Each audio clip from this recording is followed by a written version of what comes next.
जब भी वजन घटाने की बात आती है ना, तो एक सलाह है जो हर जगह सुनने को मिलती है। हर डॉक्टर, हर ट्रेनर, यहाँ तक कि हर दोस्त भी एक ही बात कहता है।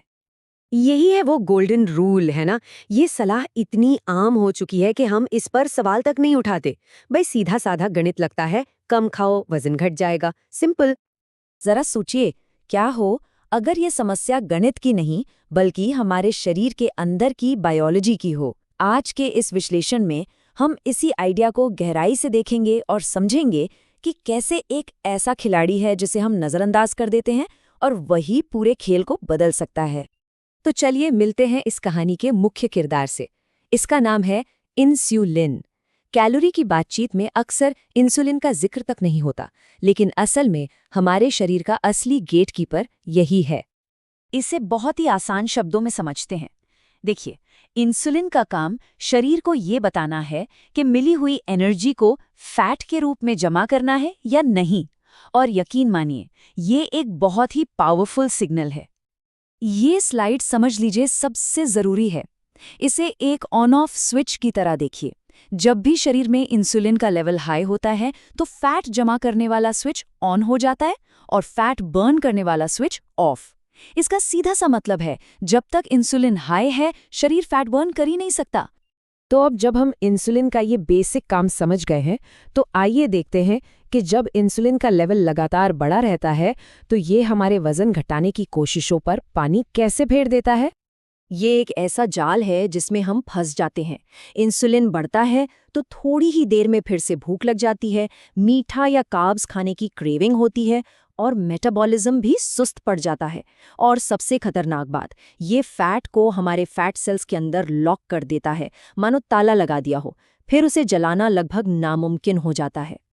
ये उदाहरण देखिए, सब कुछ साफ हो जाएगा। 200 कैलोरी बादाम की और 200 कैलोरी बिस्किट की। गणित के हिसाब से तो दोनों बराबर हैं, है ना? लेकिन शरीर के लिए जमीन आसमान का फर्क है। बादाम खाने से इंसुलिन शांत रहता है, फैट बर्निंग का दरवाजा खुला रहता है।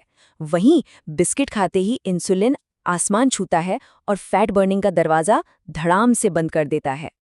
तो यहाँ सबसे बड़ी सीख यही है, हमारा शरीर कोई कैलकुलेटर लेकर नहीं बैठा है।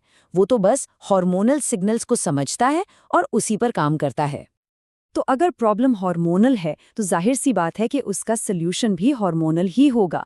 चलिए अब समस्या से हटकर समाधान की तरफ बढ़ते हैं और वजन घटाने के बारे में सोचने का एक बिल्कुल नया तरीका देखते हैं। यहाँ पर हमारा गोल ही बदल जाता है। अब हमें सिर्फ कैलोरी का घाटा नहीं बनाना है, बल्कि शरीर के अंदर एक ऐसा माहौल तैयार करना है जहां हार्मोन्स संतुलित हों। हमें पहले हार्मोनल बैलेंस पर ध्यान देना है, बाकी सब अपने आप ठीक होने लगेगा। और जब इंसुलिन को संतुलित या कहूँ कि खुश कर लिया जाता है, तो सच में जादू होता है। भूख अपने आप कंट्रोल में आ जाती है। वो जो बार बार मीठा खाने की इच्छा होती है, वो गायब हो जाती है। शरीर में एनर्जी बढ़ जाती है। और सबसे अच्छी बात, वो जो फैट बर्निंग स्विच है ना, वो ऑन हो जाता है। फिर वजन घटाना कोई मुश्किल जंग नहीं, बल्कि एक नेचुरल प्रोसेस बन जाता है। तो संक्षेप में कहें तो हमें अपनी सोच को बदलना होगा।